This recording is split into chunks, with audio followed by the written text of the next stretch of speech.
Hello, hope you're good. Today we're testing another batch of viral TikTok recipes. 4 very interesting things that all sound extremely nice indeed, starting with this. Our first one today is this maple tahini iced coffee. Forget about the maple, forget about the iced bit, because you can have this just as a standard coffee. But look at that, a tahini coffee, sesame paste. Yeah, this stuff. Can you see like the oil layer on the top? We need to sort of mix that together. I've been using a lot of that. In fact, for the Dubai hot chocolate was one of the reasons I got it. First of all, got myself a jug of strong brewed coffee here. I like coffee. I like tahini in moderation. Is this going to be nice? I mean, I think it should be. Let's go.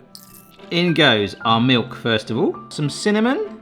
We've got some maple syrup here. And why do they have the handles on there? Why is that? Then a nice pinch of salt. And here is the tahini. See how that oil is all sort of on the top there. We want to mix this together so we get the paste itself. A little bit like a peanut butter, which we will be using later for something else. All right, so that's 1, 2 big old dollops of the tahini. And I guess you could add other spices rather than cinnamon as well, like maybe some cardamom as well. That would really give it some kick. But that is literally it. Some ice there, nice. In goes the coffee. Oh, look at that. Let's have, oh my word. Look at that. Oh, that is very cool. All right, let's give it a try. Ooh. Oh, that is strange. You are getting the tahini 100%. Wow. It's almost like the paste and the oil within it has sort of blended and worked all the way through that. I think you probably need to keep mixing it together, but it's almost sort of like savory in some ways. It's like, when I think of sesame generally, I mean, I've got sesame seeds over there in the cupboard. I could like literally toast them up and sprinkle it on. Sesame oil too, doing recipes with that. I feel like it needs a bit more cinnamon, hang on. I'm not sure exactly how much this is gonna be my quantity. I'm gonna be like a sneeze. Okay, there we go. Yes. Yes. That's I didn't put enough spice in. That's actually lifted the tahini flavor, but kind of soothed it and brought it all together. I just keep drinking. Look how much I've drunk. Oh my gosh, I'm gonna be buzzing for the rest of this video, but I love it. Although it is spiced, and I do like the idea of adding cardamom to that, I think the spices and the tahini have brought like a sort of warmth and like a general sort of comfortness to it. It's a really, really nice drink. I think they're all gonna be good today, apart from maybe this, I'm not sure. This next one is called Oatmeal Cake, which doesn't sound that bad, and it's kind of like a twist on baked oats. It gets enhanced, as you can see, it ends up being super fudgy, but for me, in the UK, that would basically be porridge cake. It's being served there with some blueberries and stuff, but apparently we can enhance it even more, which of course I'm gonna do. This could be good, and I think it's actually in my head sounds worse than it probably is. Let's go. Porridge cake just sounds so bland. These are some extremely ripe bananas, which would make fantastic banana bread. So we're gonna get some real nice sweetness from these, hopefully. The amount of variations I've seen on this is just bonkers, but there we go. This is pretty much baby food now. So we've got some baking powder here. Let's get that in. Pinch of salt.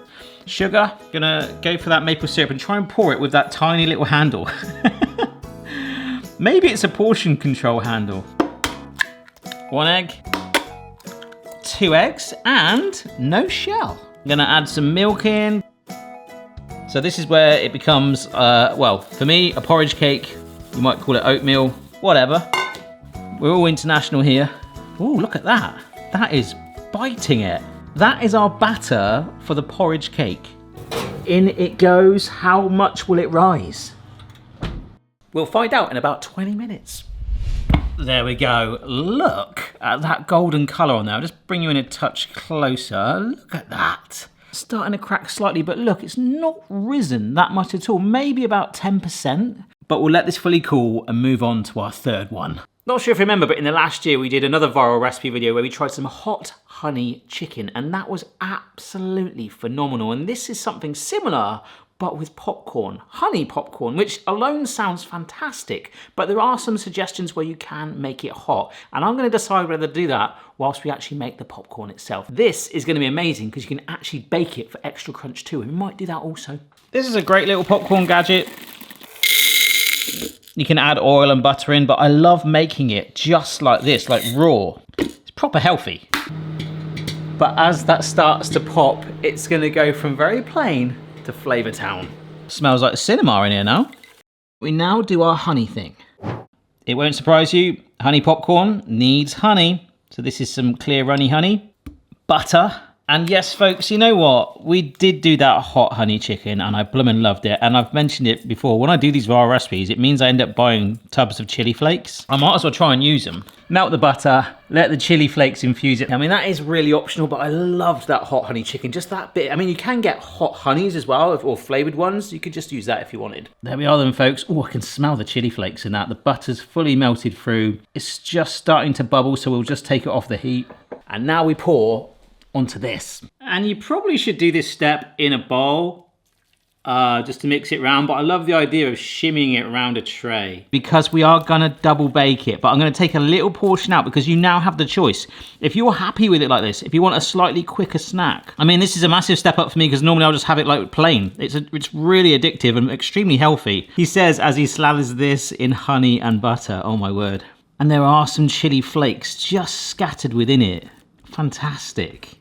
Now it's up to you if you want to follow up with some additions like right now that will go in with this in the oven, or you can serve it together at the end. I'm gonna do a bit of both. So here is some chopped hazelnuts. And like all these other recipes, it's me doing this for the first time, so I might just give it a little bit of encouragement just to stick into the popcorn and the honey a little bit, because we're effectively making hot honey chili nut popcorn right now. So this is where I've gone a little bit off track and I'm like, this is so fun that I actually want to put my own spin on it immediately. But I'd love to know what you would do to any of these recipes. In these go. So by baking them, which is optional, that's where the texture is going to go hopefully crunchy. However, if you just have it as is, obviously we've not got the nuts in there and it's going to be a little bit thinner, but this is where you can have it rather than crunchy, but sticky. That is sticking together a little bit. It's definitely sticking to my fingers. Mmm. Oh, I am so glad I added those chili flakes. That is delicious. I mean, the only thing I would say is maybe it's just a touch too sticky. It's not bad having like one little mouthful there, but I'd imagine if you've got a little bit more of it, by the end you'd be like, oh gosh. I've just come back in, I can smell burning popcorn. I was just getting my oven, my pizza oven outside preheated. Oh, okay. That's actually not too bad. We definitely browned the hazelnuts. I'm actually really happy with that colour, to be honest. Oh, beautiful. If anything, right now, it's quite soggy. So I think I'll just let it calm down a little bit. I don't want to eat it like this, and plus I do want to mix in some chocolate chips. Yes, if you didn't need evidence, I'm preheating my pizza oven for the last one. That is there. So it's still a slightly bit warm here. Might be, yeah, there we go. It's probably a bit tough now to add it in. So yeah, and I'm going to need to encourage it slightly. I mean, it's up to you. If you wanted it slightly melted, you could add it in then. But I can feel the texture of this. It is crunchier. It is wanting to stick together much more. But I just like the idea of having like a cluster. What a great word. I don't use that enough in videos. Cluster of our hot honey nut chocolate chip popcorn now. All right, let's try some. Mmm. Wow. If it wasn't for the chili and the chocolate chips in there, that tastes very similar with the honey coating on there to quite an expensive store-bought popcorn brand that I've had before. Like a proper gourmet one. Mmm. Oh, baking it is so much better. There's like heat at the back of your mouth from the chili flakes. The fact that it's fresh and still slightly warm. The little chocolate notes we've added, but I think just the whole thing in its entirety. If you wanted to go really hot, you could take the chocolate chips out or keep them and just drench some hot sauce. Hang on. This is why I'm dangerous on my own here. This garden kitchen is really my playground, folks. Whoa. Mmm. If you like heat, that is really packing a punch now. I really like that. And as simple as it was when it was sticky, go to the effort and bake it. That is phenomenal. Served warm with optional hot sauce. Mmm. Absolutely stonking. Right. Pizza? In case you didn't know, my pizza oven is preheating out there. We're getting it super hot for this thing. This is a pickle pizza. Pineapple on pizza causes some debate, but how about pickles, aka gherkins? When it comes to pineapple on pizza, I don't get that debate. As long as you eat what is on your pizza, it's fine. For me, Pickles wouldn't really be my first choice, but the sauce has got a bit of it in it too. So in this bowl is some lower fat creme fraiche. I don't really use creme fraiche that much. I think it's slightly higher fat content than sour cream, but not as bitter. So I'm gonna put some pepper in with that, 2 minced garlic cloves, a handful of freshly chopped dill. It's gonna be a weird pizza, deal with it. Some Parmesan, and this is the jar that the gherkins or pickles have come in, okay? And we're just gonna add in, a little bit more than that. A gentle splash, oh that smells tangy now, of the juice from the jar. Mix that together. And this is gonna be the sauce for our pizza.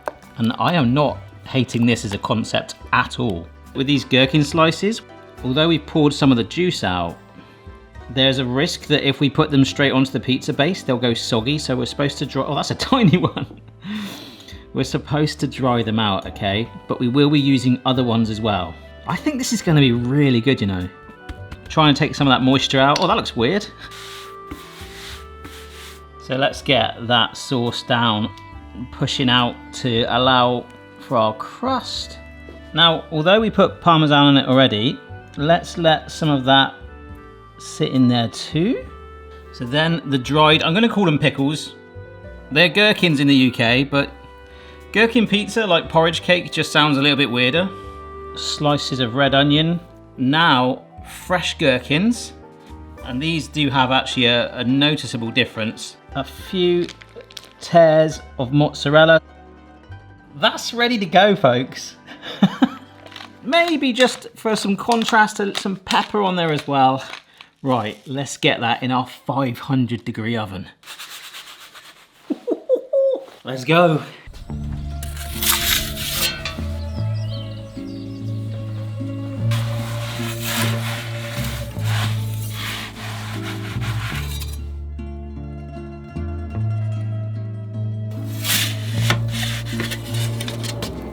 Oh my gosh, it puffed up massively, look at that. It smells so cheesy. Just trying to show this to you now. It actually bubbled up massively there, but it has sunken back down. The joys of filming on my own with a 500-degree oven, but the smell, there is a sort of pickly, I don't know, like vinegary tang in the air with just this insane cheesy temptation. So maybe some fresh dill on top. I mean, not that it needs it, because it's kind of like, it's speckled with it anyway. You've got 2 layers of gherkins in it. Oh my gosh. A lovely crunchy crust, but soft. That sauce is thick. Oh, look at the base as well. Look at that colour. I actually got the camera really close to the oven as well. I think it nearly melted at one point. 500 degrees is quite hot. Why is that weird? Okay, yes, it's pickle pizza. Why is that weird? What is weird about that? It's not a pickle pizza. It's something that I like. Vinegar, acidity. It's a vinegar pizza. The sauce is good, but I think that combined with 2 layers of gherkins is slight vinegar overload. So if I made it again, I think I'd just leave in the ones that we patted dried actually, that took out some of that moisture. It is good, but I think it's not as good as I wanted it to be. It smelt amazing. I think visually it's really fun to look at. I feel like it's actually missing like a little bit of sweetness. I'm not saying put pineapple on it, or maybe some salt, so some chorizo or something. It's like a savoury cheesecake pizza with vinegar on it. Indeed, this will probably be my dinner this evening, and I'm not gonna hate that. I think dipping it in hot sauce, why not? Is hot sauce the answer to all of our problems today? Because that might take a little bit of that edge off of it. That actually enhanced the taste of the garlic and the Parmesan. Oh, I think that's actually changed my mind. That with the Dunkin' sauce, which typically, hopefully you have with pizza, like mayo, anything like that. But from something I do like that I don't want to put hot sauce on to hopefully resolve, porridge cake. Decorating it is going to consist of some blobs of Greek yogurt. I'm going to refuse the temptation. As much as I think chocolate chips would do really well with this, here is a trail of peanut butter. Now this is very unlike me to do this. But just taking a bamboo skewer, you can suddenly make it look a bit more funky. Look at that. And of course we could chill this to make the peanut butter set into that a lot more. But I'm not going to do that. I'm just going to shove on some blueberries. It can't be bad, surely, can it? Here it comes. Ah, straight out with a knife. I didn't need the fish slice. Initial thoughts are it could be a bit stodgy, but maybe these toppings will help break through that. Look how dense that is. Really? But it does look cake-like. I wonder what the texture will be like. Let's find out. Hello, Mr. Blueberry.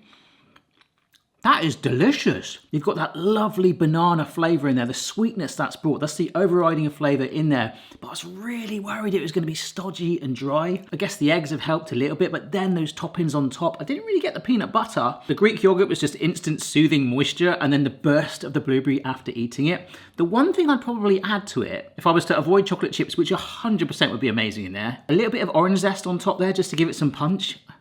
I'm not going to say hot sauce. That's amazing. Thanks for watching, folks. Remember, if you're not subscribed, please consider doing so for regular videos each week. You can find me here if you want to scan that and find out. I'm pretty much everywhere. If I had to rank them, these are all the recipes we did today. My favourite, bizarrely, is the one I was most worried about, the porridge cake, oatmeal cake, just because of the potential that has. A little bit of icing sugar on there, taking it a chocolate route, the banana inside it. It's basically flat banana bread with porridge oats in it. Closely followed by the honey popcorn, which we turned into the hot honey one, and the hot sauce as well really took that up a notch. Again, the chocolate chunks too, so many different ways you can take that. Actually tasted like a gourmet brand, really good. But here's the thing, I don't hate them. There isn't really a fourth place. I'm gonna put these two both third place. I've been sipping on this pretty much during the whole duration of this video, so I'm gonna wash up and possibly break my world record. It's quite strong. But then, of course, the pizza as well, there was nothing wrong with it. Again, just like the popcorn, when we added hot sauce, which sounds strange out of context, it really elevated it and reduced down the intensity of the pickledness. So maybe a little less pickleness in the sauce. You know, pickleness, the juice from the jar. Maybe one or two less gherkins, or maybe more to crunch the power that really did pack. Cheesy, creamy topping. But another batch of viral recipes tested, put in the bag that some of you guys have sent me. So do keep the suggestions, keep coming in and check out the other ones I've done if you wish. And I'll see you next time. Ciao for now. The irony with this pizza, as nice as it is, but to take down some of that pickledness, pineapple on it with that sweet contrast might actually work. I'll let you decide if you want to try it.